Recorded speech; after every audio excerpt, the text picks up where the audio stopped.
Starch കയ്യെത്തും ദൂരെ. നിന്നിലേക്കെത്തുവാൻ ദൂരമില്ലാതെയായി. Dear friends, കഴിഞ്ഞ വീഡിയോയിൽ നമ്മൾ സ്റ്റാർച്ചിലേക്കുള്ള ഒരു യാത്രയിലായിരുന്നു. അതിൽ മോണോസാക്രൈഡിൽ നിന്ന് ഡൈസാക്രൈഡ് എന്നുള്ള മൈൽ സ്റ്റോൺ വരെ നമ്മൾ എത്തി. ഇനി നമുക്ക് സ്റ്റാർച്ചിലേക്ക് പോകാൻ നിങ്ങൾ വിചാരിക്കുന്നുണ്ടോ വളരെ ദൂരമുണ്ടെന്ന്? ഒരിക്കലുമില്ല. നിങ്ങൾ ഡൈസാക്രൈഡ് നന്നായിട്ട് മനസ്സിലാക്കി കഴിഞ്ഞെങ്കിൽ നമുക്ക് വളരെ ഈസി ആയിട്ട് പോളിസാക്രൈഡിൻ്റെ സ്ട്രക്ചറിലേക്ക് പോകാം. പോളിസാക്രൈഡ്സ് എന്ന് പറയുമ്പോൾ പല തരത്തിൽ ഉണ്ട്.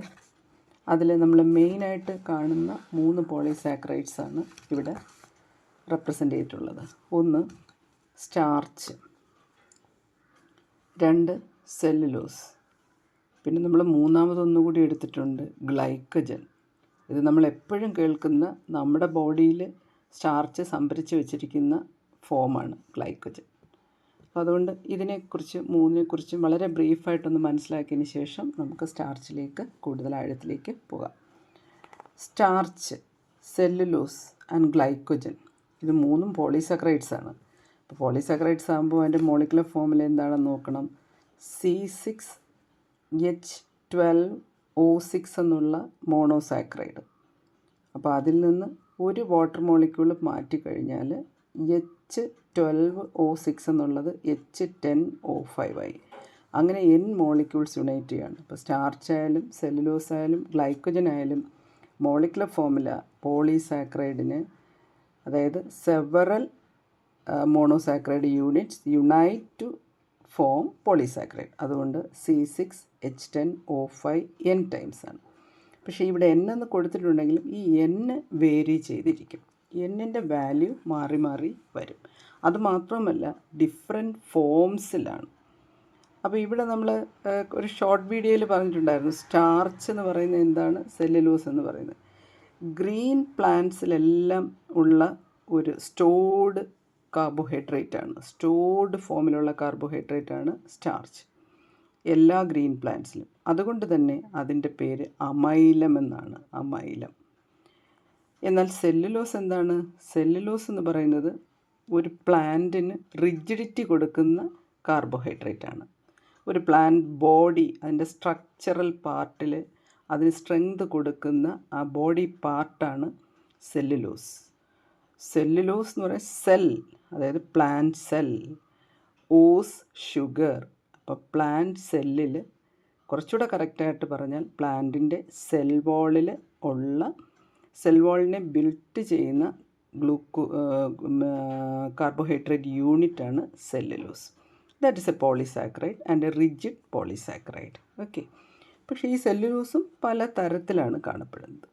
ഇനി നമ്മൾ കഴിക്കുന്ന സ്റ്റാർച്ചി ആയിട്ടുള്ള ഫുഡ് ഡൈജഷൻ കഴിഞ്ഞ് നമുക്ക് ഗ്ലൂക്കോസായിട്ട് മാറും.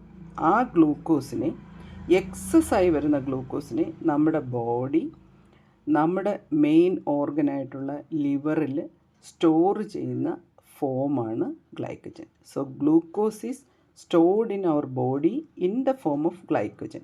So glycogen is also a polysaccharide.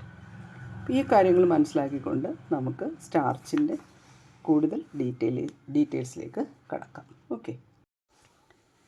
വളരെ ബ്രീഫായിട്ട് നമുക്ക് സ്റ്റാർച്ചിനെ മനസ്സിലാക്കാം. Starch is C6H10O5 N times, N molecules United, അല്ലേ? ആ സ്റ്റാർച്ച് തന്നെ ഗ്രീൻ പ്ലാന്റ് സെൽസിൽ ഉള്ള സ്റ്റാർച്ചിനെയാണ് നമ്മൾ അമൈലം എന്ന് പറയുന്നത്. അമൈലം ഇതൊരു കാർബോഹൈഡ്രേറ്റ് ആണെങ്കിൽ അതിനകത്തൊരു ഓസ് വരണം. നമ്മൾ glucose, fructose, ketose, aldose, maltose, galactose എന്നൊക്കെ പറഞ്ഞ ആ ഓസ് എന്തേ ഇവിടെ ഇല്ല എന്നോർത്ത് വിഷമിക്കേണ്ട. Amylum consist of amylose and amylopectin. ഈ അമൈലോസിനകത്ത് ദർ ഇസ് ദ ഓസ്. അപ്പം ആ ഓസ് ഭാഗം അമൈലോസ് ക്ലിയറാക്കി. അപ്പോൾ അമൈലം എന്ന starch consists of 2 polymeric units. This is a polymer and amylopectin also is a polymer. അപ്പോൾ ഇതിൻ്റെ മോളിക്കുലർ ഫോമുലയും C6H10O5 N ടൈംസ് തന്നെയാണ്. ഇതും C6H10O5 N ടൈംസ് ആണ്. പക്ഷേ N മേ ഡിഫർ, എൻ്റെ വാല്യൂ ഡിഫറെൻ്റ് ആയിരിക്കും.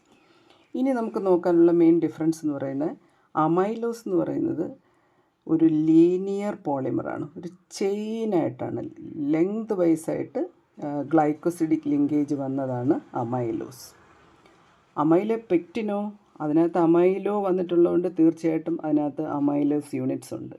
ഇപ്പോൾ several amylose threads, linear chains of amylose connected by an OH2 linkage, അതാണ് amylopectin. So that is a cross linked polymer.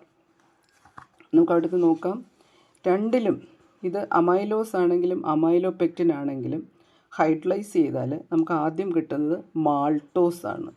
Maltose നിങ്ങൾ കഴിഞ്ഞ വീഡിയോയിൽ കണ്ടു, ഗ്ലൂക്കോസിൻ്റെ ഡൈമറാണ്. Disaccharide formed from 2 glucose units ആണ്. അപ്പോൾ basically അമൈലോസും ഗ്ലൂക്കോസാണ്, അമൈലോപെക്റ്റിനും ഗ്ലൂക്കോസാണ്.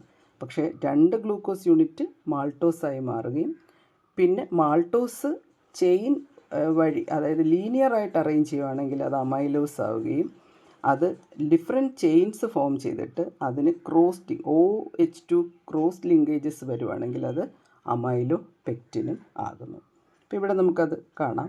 N-D glucose units unite linearly. Here നിങ്ങൾക്കറിയാം ഫസ്റ്റ് ഗ്ലൂക്കോസിൻ്റെ C1ഉം സെക്കൻഡ് ഗ്ലൂക്കോസ് യൂണിറ്റ് C4ഉം തമ്മിലാണ് ലിങ്കേജ്. ഇവിടെ ക്രോസ് ലിങ്ക്ഡ് പോളിമർ വരുമ്പോഴും ആദ്യം നമുക്ക് അമൈലോസ് ഉണ്ട്, അവിടെയും ഫസ്റ്റ് ഗ്ലൂക്കോസിൻ്റെ ഫസ്റ്റ് കാർബണും സെക്കൻഡ് ഗ്ലൂക്കോസിൻ്റെ 4th കാർബണും ചേർന്ന് തന്നെ നമ്മുടെ അമൈലോസിലെ പോലെയുള്ള ലീനിയർ ചെയിൻസാണ് ഫോം ചെയ്യുന്നത്. പിന്നെ അത് തമ്മിലുള്ള ലിങ്കേജ് എങ്ങനെയെന്ന് വെച്ചാൽ അതിൽ ഒരെണ്ണത്തിൻ്റെ ഫസ്റ്റ് കാർബണും മറ്റൊരെണ്ണത്തിൻ്റെ 6th കാർബണാണ് CH2 ആയിട്ട് വരുന്നത്. നമുക്ക് ആ സ്ട്രക്ചറിലേക്ക് പോകുമ്പോൾ അത് കൂടുതൽ ക്ലിയർ ആവും. ആ CH2 കൂടെ ചേർന്നിട്ടാണ് ഓക്സൈഡ് ലിങ്കേജ് വരുന്നത്. അപ്പോൾ ലീനിയറായിട്ട് പോകുമ്പോൾ ആ ചെയിനിൻ്റെ എൻഡിൽ ഒരു കാർബൺ പിന്നെ ഒരു ക്രോസ് ലിങ്ക് ഫോം ചെയ്യുവാണ് അടുത്ത അമൈലോസ് ചെയിനുമായിട്ട്. അങ്ങനെ ക്രോസ് ലിങ്ക്ഡ് പോളിമേഴ്സാണ് അമൈലോപെക്റ്റിൻ. അതേസമയം അമൈലോസ് ലീനിയർ ചെയിൻസാണ്. ഓക്കെ, അമൈലോസിനെയും അമൈലോപെക്റ്റിനെയും കുറിച്ച് വീണ്ടും പറയുകയാണെങ്കിൽ ഇതിൻ്റെ ഒരു പോളിമറിക് ചെയിനിൽ ഏതാണ്ട് 300D ഗ്ലൂക്കോസ് യൂണിറ്റ്സ് ആണ് ഗ്ലൈക്കോസിഡിക് ലിങ്കേജ് വഴി ജോയിൻ ചെയ്തിട്ടുള്ളത്. ഇത് ആൽഫ അമൈലോസ്, ബീറ്റ അമൈലോസ് എന്ന് പറഞ്ഞ് ഡിഫറെൻറ്റ് ടൈപ്സ് ഉണ്ട്. ജനറലായിട്ട് നമുക്ക് ഒരു കമ്പാരിസണിന് വേണ്ടി ഇങ്ങനെ പറയാം, ഇതിനകത്തൊരു 300D ഗ്ലൂക്കോസ് യൂണിറ്റ്സ് ചേർന്നാണ് ഒരു ചെയിൻ ഉണ്ടാക്കിയിരിക്കുന്നത്. എന്നാൽ അമൈലോപെക്റ്റിൻ എടുത്തു കഴിഞ്ഞാൽ അതിൽ കുറേ അധികം പോളിമറിക് ചെയിൻസ് ഉണ്ടല്ലോ. അമൈലോസ് ചെയിൻസ് ഉണ്ട്, അത് പിന്നെ ഇൻ്റർലിങ്ക്ഡ് ആണ്, ക്രോസ് ലിങ്ക്ഡ് ആണ്. അപ്പോൾ അതെല്ലാം കൂടെ ഒരു അമൈലോപെക്റ്റിൻ യൂണിറ്റ് എടുത്താൽ ഏതാണ്ട് 3000D ഗ്ലൂക്കോസ് യൂണിറ്റ്സ് ആണ് അതിനകത്ത് ഉള്ളത്.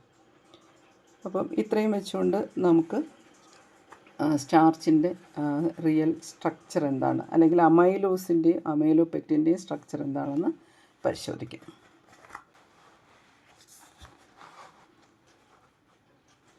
ആദ്യമായിട്ട് നമുക്ക് അമൈലോസിൻ്റെ സ്ട്രക്ചർ നോക്കാം. ഇത് ശ്രദ്ധിക്കണം, നമ്മളിത് പൈറാനോസൈഡ് റിംഗ് സ്ട്രക്ചറാണ്. നമ്മൾ പറഞ്ഞു maltose unit, 2 glucose unit glycosidic linkage വഴി മാൾട്ടോസ് ഫോം ചെയ്യുന്നത്. ഒരു മാൾട്ടോസ് യൂണിറ്റാണ് നമ്മൾ റെപ്രസെൻ്റ് ചെയ്തിരിക്കുന്നത്. Disaccharide unit in the polysaccharide molecule.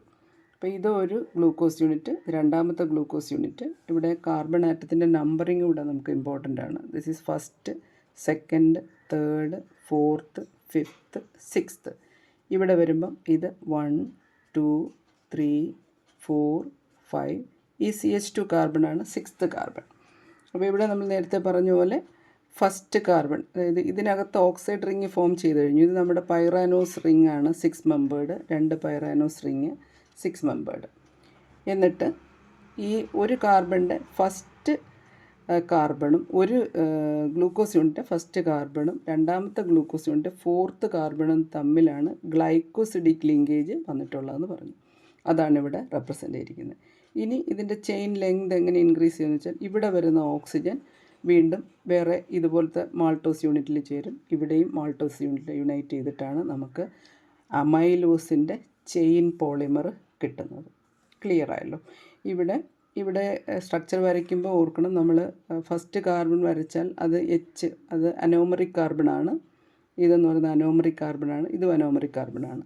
അപ്പോൾ ഈ ഫസ്റ്റ് കാർബൺ കഴിഞ്ഞിട്ട് ആ എച്ചിൻ്റെ സൈഡിൽ ഇത് ആൽഫ ഒ എച്ച് ആണ്, എച്ച് അതിൻ്റെ സൈഡിൽ തന്നെ എച്ച്, അടുത്ത ഒ എച്ച് എച്ചിൻ്റെ സൈഡിലുള്ള ഒ എച്ച് ആണ് വരുന്നത്, പിന്നെ എച്ച്, ബൾക്കി CH2OH ഗ്രൂപ്പ് മുകളിലേക്ക് പോയിരിക്കുന്നു. ഈ രീതിയിലാണ് അവിടെ റെപ്രസെൻ്റ് ചെയ്യുന്നത്.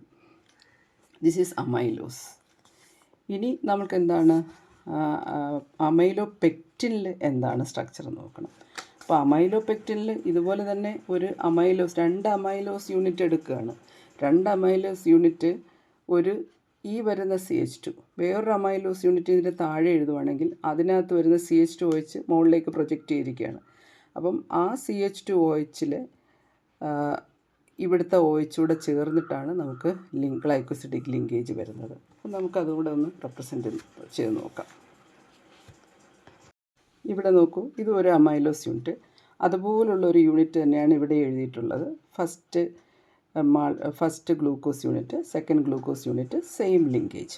ഇനി ഇവിടെ നമുക്ക് നോക്കാം, ഈ വരുന്ന CH2OH, അപ്പോൾ അവിടെ ഒരു CH2 കൊടുത്തിട്ട് ഇവിടുത്തെ ഓക്സിജൻ ഈ CH2നെ കണക്ട് ചെയ്യണം. അതായത് ഇവിടുത്തെ OHും ഈ CH2OHും ചേർന്നിട്ട് ഒരു H2O മോളിക്യൂളാണ് എലിമിനേറ്റ് ചെയ്യുന്നത്. എന്നിട്ട് ഈ ഓക്സിജൻ ഈ 2 റിങ്ങിനെയും കണക്ട് ചെയ്യും. പക്ഷേ ഗ്ലൈക്കോസിഡിക് ലിങ്കേജ് പോലെ വെറും O അല്ല, ഈ CH2O ലിങ്കേജാണ് അവിടെ വരുന്നത്. നമുക്കൊന്ന് ട്രൈ ചെയ്യാം.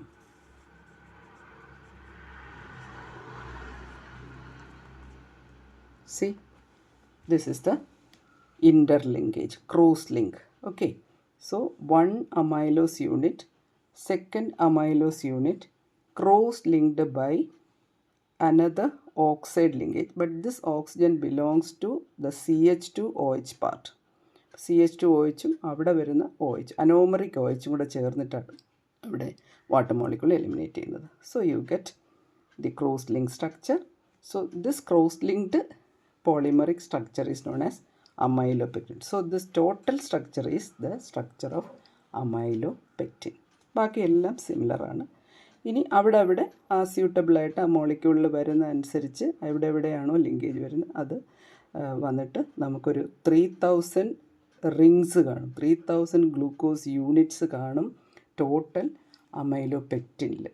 അതേസമയം അമൈലോസിലാണെങ്കിൽ ചെയിനാണ്, ഒരു ചെയിൻ എടുത്തു കഴിഞ്ഞാൽ അതിനകത്ത് 300 യൂണിറ്റ്സ് മാത്രമേ കാണുള്ളൂ.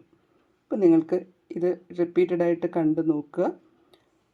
ദെൻ ഇവിടെ എഴുതിയിട്ടുള്ളത് 1,4 ഗ്ലൈക്കോസിഡിക് ലിങ്കേജ്, എല്ലായിടവും അതുപോലെ തന്നെയാണ് 1 and 4 ഗ്ലൈക്കോസിഡിക് ലിങ്കേജ്. അപ്പം ഇങ്ങനെ സ്റ്റാർച്ചിൻ്റെ സ്ട്രക്ചർ നമുക്ക് മനസ്സിലാക്കാം. ഇത് മനസ്സിലാക്കി കഴിഞ്ഞാൽ സെല്ലുലോസിൻ്റെ വളരെ ഈസി ആയിട്ട് മനസ്സിലാക്കാം. അത് നമുക്ക് അടുത്ത വീഡിയോയിൽ ഡിസ്കസ് ചെയ്യാം.